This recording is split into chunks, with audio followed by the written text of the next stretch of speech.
Assalamualaikum warahmatullahi wabarakatuh. Perkenalkan, nama saya Nurul Aziza. Saya mahasiswa semester 6 dari Program Studi Pendidikan Guru Pendidikan Anak Usia Dini FKIP UHAMKA.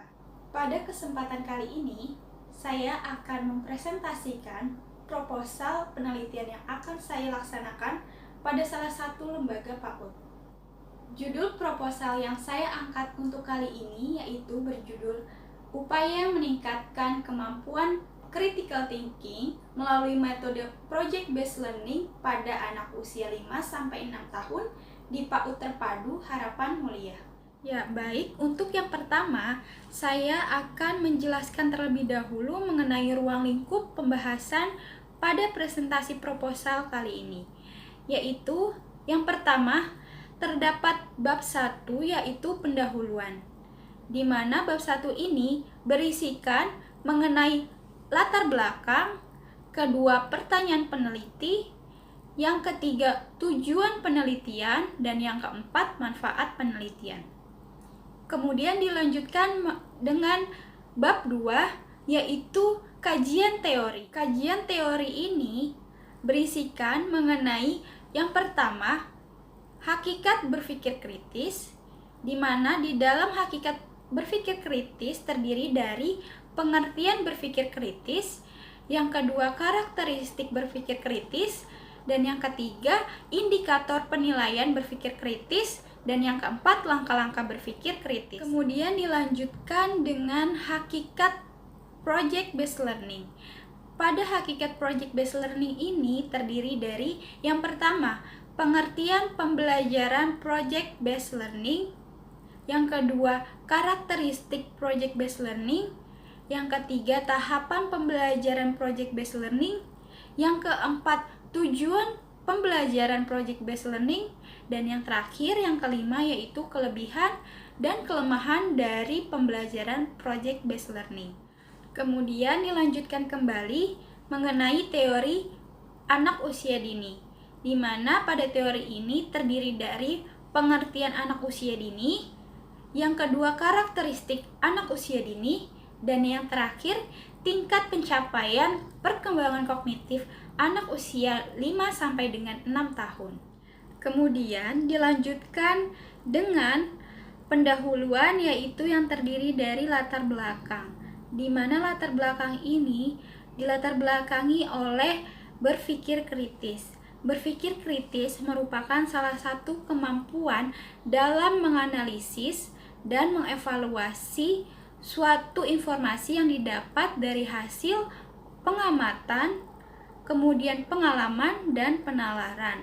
Kemudian setelah itu dapat dikomunikasikan untuk memutuskan apakah informasi yang didapat tersebut adalah informasi yang sebenar-benarnya dan memberikan kesimpulan yang rasional. Pada berpikir kritis ini harus selalu ditumbuhkan dan dikembangkan oleh orang tua dan para pendidik di sekolah. Karena dengan cara berpikir ini, anak nantinya akan memiliki cara berpikir yang baik di masa yang akan mendatang. National Education Association memberikan sebuah pernyataan bahwa setiap individu itu harus memiliki berupa learning and innovation skill, yang dimana hal itu terdiri dari critical thinking, kemudian communication, collaboration, dan creativity. Salah satu bentuk berpikir kritis pada anak usia dini dapat kita lihat pada kehidupan sehari-hari, di mana anak dapat memperhatikan sebuah kejadian atau situasi, kemudian kejadian atau situasi tersebut dapat mereka kaitkan sesuai dengan penalarannya.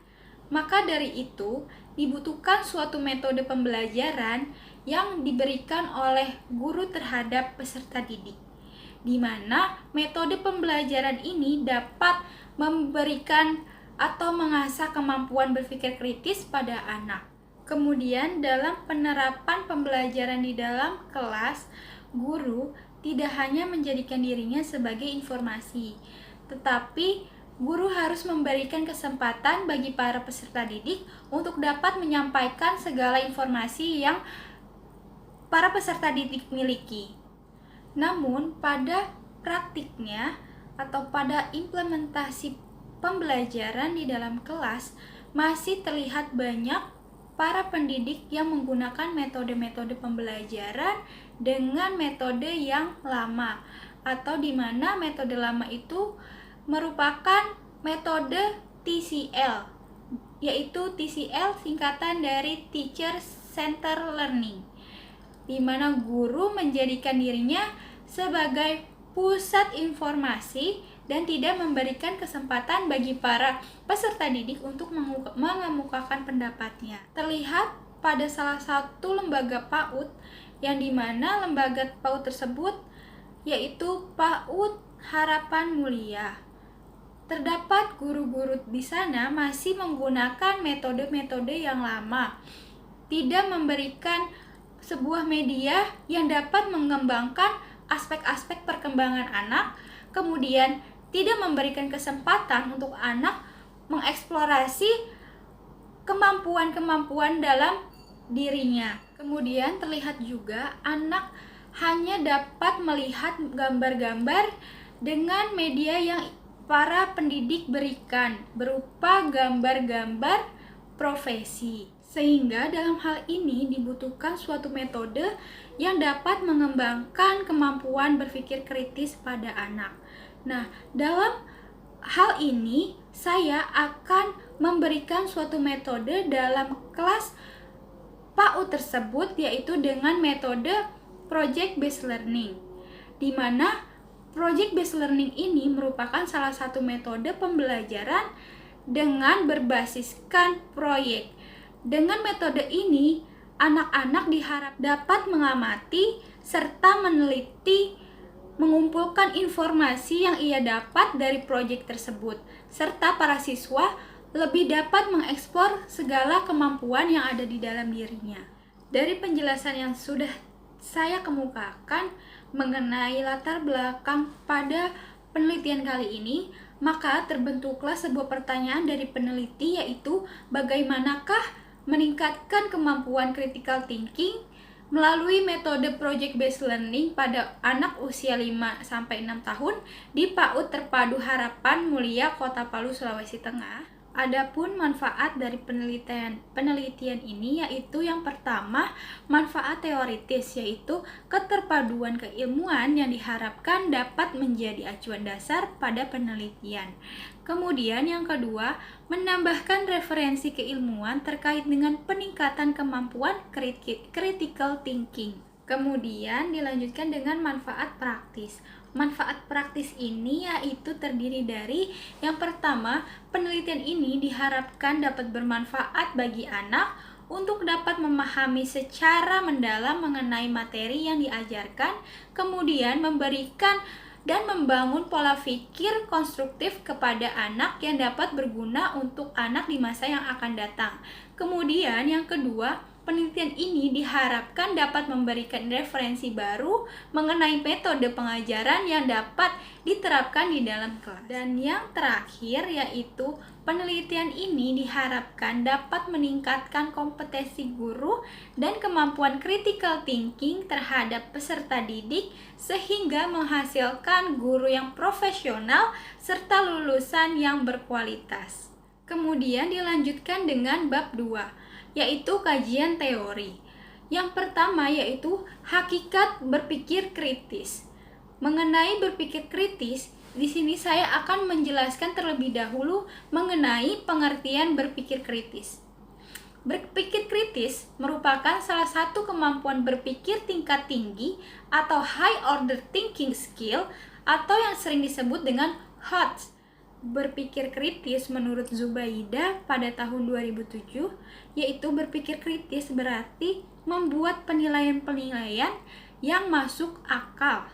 Kemudian menurut Bayer berpendapat bahwa berpikir kritis merupakan suatu proses membuat penilaian yang diterima oleh akal sehat pada suatu objek yang sesuai dengan kriteria. Proses penilaian tersebut dapat diterapkan dari kegiatan sederhana yang dapat ditemukan di kegiatan sehari-hari, sehingga membentuk sebuah kesimpulan yang dapat digunakan untuk sebuah penilaian. Kemudian menurut Hidayat, pada tahun 2017 mendefinisikan mengenai berpikir kritis atau critical thinking ini adalah suatu sikap berpikir secara mendalam mengenai suatu masalah dan suatu hal lainnya yang didapatkan dari sebuah pengalaman, pengetahuan tentang cara penalaran yang logis dan keterampilan dalam mengimplementasikan metode penyelesaiannya. Kemudian yang selanjutnya yaitu karakteristik berpikir kritis. Adapun karakteristik berpikir kritis menurut Hayati pada tahun 2016 yaitu yang pertama mengemukakan pertanyaan dalam sebuah masalah dan merancang pemecahan masalah dengan terstruktur. Kedua, menciptakan sebuah ide baru dalam memecahkan permasalahan dan berpikir kritis memiliki peran penting dalam menilai suatu ide baru apakah ide tersebut dinilai relevan atau tidak. Dan yang ketiga, mengumpulkan informasi yang ada untuk dapat menilai informasi. Kemudian yang keempat yaitu memberikan kesimpulan dan solusi dengan alasan serta bukti yang relevan. Kemudian yang terakhir yaitu berpikir terbuka dengan menggunakan sistem pemikiran yang ada dan menilai serta mencari hubungan-hubungan antara satu dengan yang lainnya. Kemudian yang selanjutnya yaitu indikator berpikir kritis. Dalam indikator berpikir kritis ini dikemukakan oleh Fashion dalam Alifa Nora Rahma pada tahun 2012 yang diantaranya yaitu yang pertama mengenai interpretasi. Interpretasi ini merupakan suatu indikator kemampuan seseorang dalam menggolongkan serta mendeteksi informasi yang diterimanya. Kemudian yang kedua yaitu analisis. Analisis pada indikator ini yaitu di mana anak dapat menganalisa argumen atau data yang didapat setelah melakukan suatu percobaan serta dapat menganalisa kebenaran suatu informasi. Kemudian yang selanjutnya yaitu evaluasi. Evaluasi ini adalah suatu kegiatan menilai suatu argumen yang anak dapatkan sebagai tindak lanjut yang akan dia laksanakan. Dan yang keempat yaitu inferensi. Inferensi pada tahap ini merupakan suatu kegiatan menganalisis argumen yang ada, kemudian menentukan hipotesis yang bersifat sementara dan menarik kesimpulan. Kemudian yang kelima yaitu penjelasan. Pada indikator kemampuan selanjutnya yaitu penjelasan, di mana siswa dapat menjelaskan dan menyampaikan hasil yang ditemukan serta menyampaikan pembenaran terhadap prosedur yang dilakukan. Kemudian yang terakhir, pengaturan diri.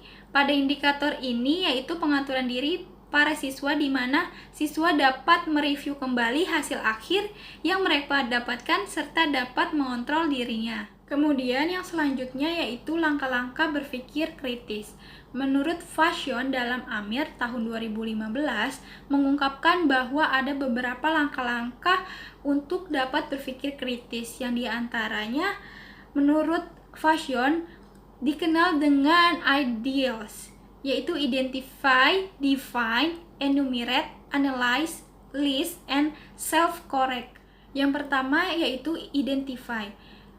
Identify ini merupakan salah satu langkah untuk siswa dapat mengidentifikasi permasalahan yang ada. Kemudian yang kedua, define. Kemudian yang selanjutnya yaitu define. Define merupakan salah satu langkah untuk menentukan fakta-fakta permasalahan sebagai batasan. Fakta-fakta ini merupakan fakta-fakta yang mereka ketahui dan apa yang dipertanyakan serta menentukan informasi yang dibutuhkan dan yang tidak dibutuhkan. Kemudian yang ketiga yaitu enumerate. Enumerate merupakan langkah untuk menentukan banyak pilihan jawaban yang memungkinkan sebagai jawaban dalam masing-masing soal yang diberikan. Kemudian Yang keempat, analyze, yaitu menganalisa pilihan yang terbaik dalam pilihan-pilihan jawaban yang telah mereka ketahui. Kemudian yang selanjutnya yaitu list. List merupakan salah satu langkah untuk mengutarakan alasan mengapa pilihan jawaban tersebut merupakan yang terbaik untuk dapat mereka laksanakan pada proyeknya. Kemudian yang terakhir yaitu self-correct. Self-correct merupakan memeriksa kembali secara keseluruhan mengenai langkah-langkah atau tindakan untuk menyelesaikan soal apakah ada yang terlewati. Kemudian yang selanjutnya yaitu hakikat project based learning. Pada hakikat project based learning itu terdiri dari pengertian project based learning. Menurut John Dewey dalam George 2012 yaitu learning by doing atau yang dapat dimaknai berupa belajar dengan cara melakukan. Teori John Dewey ini memberikan kebebasan bagi para peserta didik sesuai dengan minatnya untuk secara langsung mencari tahu melalui pengalamannya. Adapun mode pembelajaran dengan cara melakukan secara langsung yaitu dengan metode pembelajaran project based learning. Adapun menurut Nur Fitriyanti Maya pada tahun 2003 mengungkapkan bahwa project based learning didefinisikan sebagai aktivitas belajar untuk siswa dapat merancang, mengolah, atau membuat serta menampilkan suatu hasil yang dapat membantunya dalam mengatasi permasalahan yang ada dan membutuhkan waktu yang cukup panjang. Pendapat lain yang diutarakan oleh Komang pada tahun 2004 menyatakan bahwa pembelajaran berbasis proyek atau project based learning adalah salah satu metode pembelajaran dengan menggunakan kegiatan sebagai media dalam belajarnya. Yang selanjutnya yaitu karakteristik project based learning. Karakteristik pada project based learning ini terdiri dari 8, yaitu yang pertama, para siswa dapat membuat keputusan atas apa yang sudah direncanakan sebagai salah satu kerangka sebelum melakukan sebuah kegiatan. Kemudian yang kedua, adanya permasalahan yang diajukan pada para siswa untuk dapat diselesaikan. Kemudian yang ketiga yaitu para siswa secara mandiri merancang setiap proses yang akan dilaksanakan serta menentukan berbagai cara untuk diajukan sebagai salah satu solusi dalam pemecahan masalah. Kemudian yang keempat, yaitu dalam memecahkan permasalahan, siswa dapat secara berkolaborasi untuk mencari dan mengolah informasi sebagai sumber untuk pemecahan masalah. Dan yang kelima, yaitu melakukan evaluasi secara berkelanjutan. Yang keenam, yaitu siswa dapat merefleksikan seluruh pekerjaannya setelah kegiatan telah selesai. Kemudian yang ketujuh, setelah siswa telah selesai melakukan kegiatan, maka mereka dapat mengevaluasi seluruh hasil pekerjaannya. Dan yang terakhir, yaitu dalam pembelajaran sangat menghargai atau sangat toleransi dengan adanya suatu perubahan. Kemudian yang selanjutnya yaitu tahapan pada project based learning. Tahapan pada project based learning ini dikemukakan oleh Hayati pada tahun 2016. Yang dimana tahapan tersebut yang pertama mengidentifikasikan masalah real. Pada tahapan awal ini, kemampuan siswa dalam berpikir kritis akan diasah, di mana siswa akan diberikan sebuah kegiatan dan mereka harus dapat menganalisis atau mengidentifikasikan masalah berdasarkan masalah-masalah yang sering dihadapinya. Pada tahap ini juga siswa harus dapat terlebih dahulu memahami materi secara mandiri, di mana ia harus membangun sebuah pemahaman terhadap materi yang disampaikan sesuai dengan pemahamannya. Kemudian yang ketiga, perancangan suatu produk atau perancangan kegiatan. Untuk tahapan selanjutnya, siswa dapat menyusun sebuah kegiatan untuk dapat mencari data informasi yang dibutuhkan, dan dalam perancangan kegiatan, para siswa memerlukan kerjasama yang baik bersama dengan masing-masing kelompok. Yang keempat, yaitu proses produksi atau kegiatan. Pada tahapan ini, para siswa tidak hanya menunjukkan kemampuan berpikirnya, tetapi juga dapat menunjukkan karakter yang baik dalam berkegiatan. Kemudian yang terakhir yaitu tahap evaluasi. Pada tahap evaluasi merupakan tahap akhir dalam kegiatan, di mana para siswa dapat mengkomunikasikan hasil yang telah mereka dapatkan. Kemudian siswa dapat saling menilai hasil kerja kelompok yang telah diselesaikan secara bersama-sama. Dalam evaluasi, para siswa mendapatkan kesempatan untuk menilai kekurangan serta kelebihan dari kegiatan mereka. Dan bagi para siswa yang mendapatkan saran ataupun masukan, harus dapat berbesar hati untuk menerima itu agar dapat memperbaiki segala kekurangan atas pekerjaannya. Kemudian, yang selanjutnya yaitu tujuan Project Based Learning.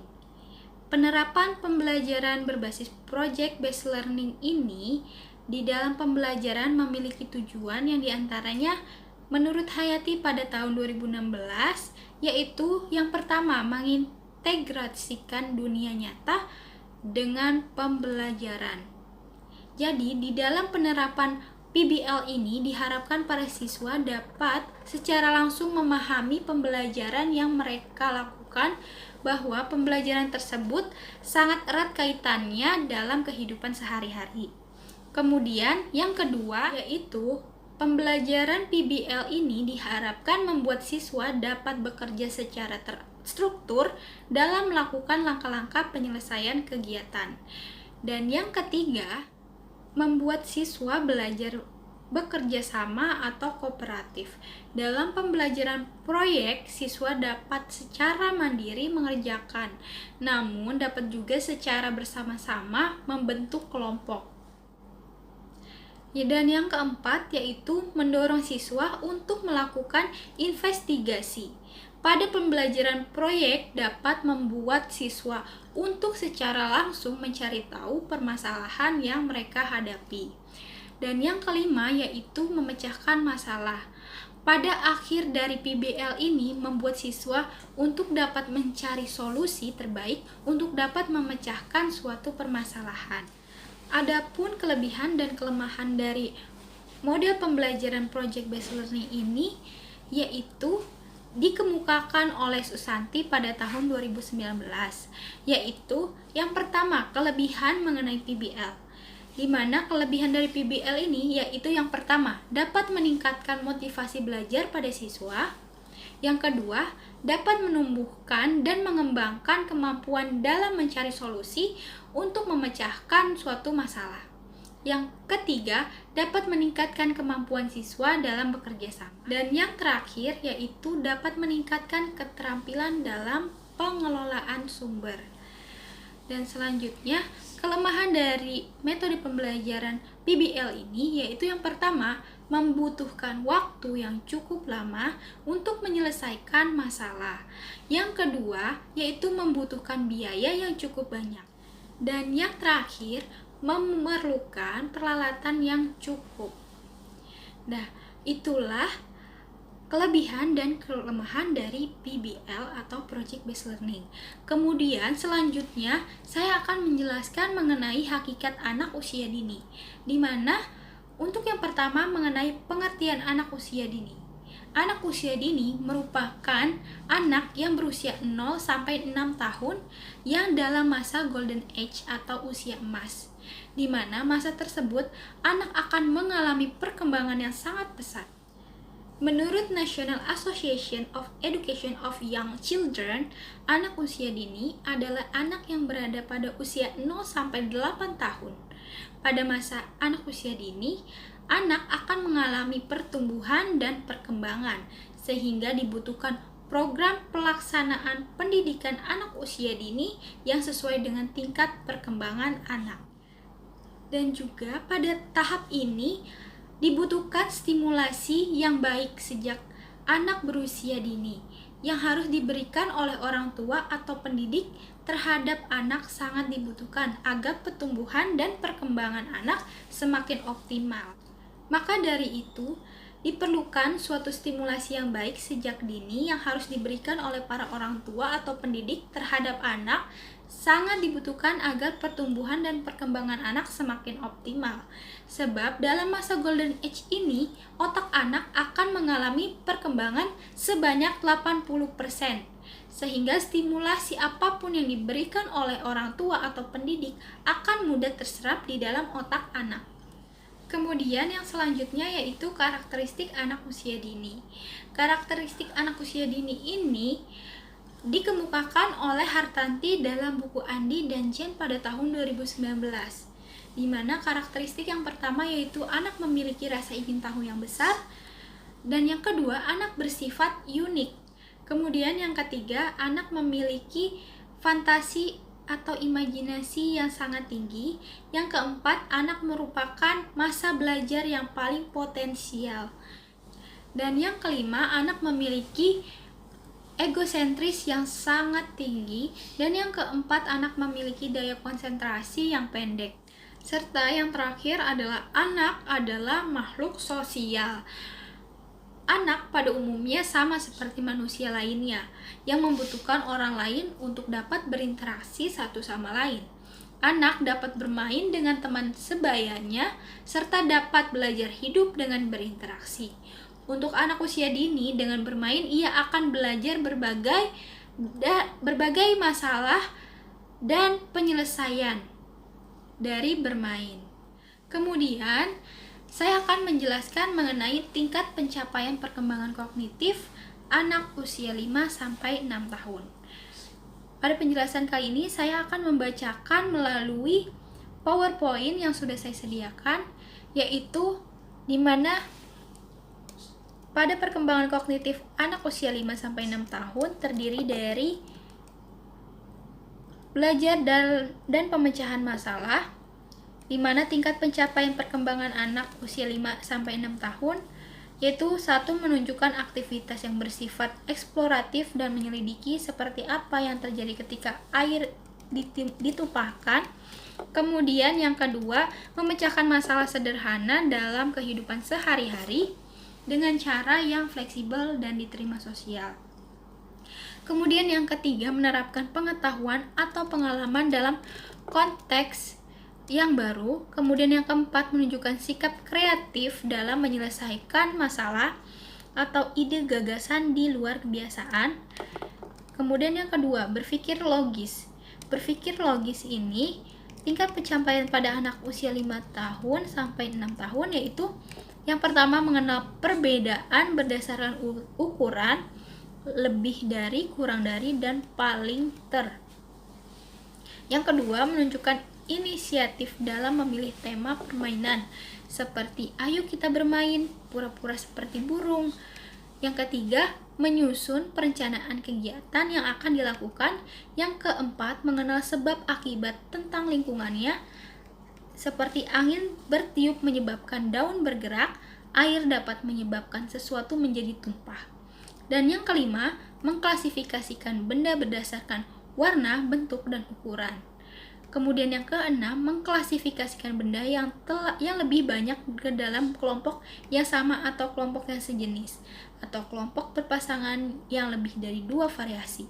Mengenal pola ABCD, dan yang terakhir, mengurutkan benda berdasarkan ukuran dari paling kecil ke paling besar. Kemudian dilanjutkan dengan berpikir simbolik, di mana yang pertama menyebutkan lambang bilangan 1 sampai 10, kemudian yang kedua menggunakan lambang bilangan untuk menghitung, yang ketiga mencocokkan bilangan dengan lambang bilangan, yang keempat mengenal berbagai macam lambang huruf vokal dan konsonan, yang kelima mempresentasikan berbagai macam benda dalam bentuk gambar atau tulisan, atau ada benda pensil yang diikuti tulisan dan gambar pensil. Ya baik, itulah penjelasan atau presentasi pada proposal penelitian kali ini. Kurang lebihnya mohon maaf. Wassalamualaikum warahmatullahi wabarakatuh.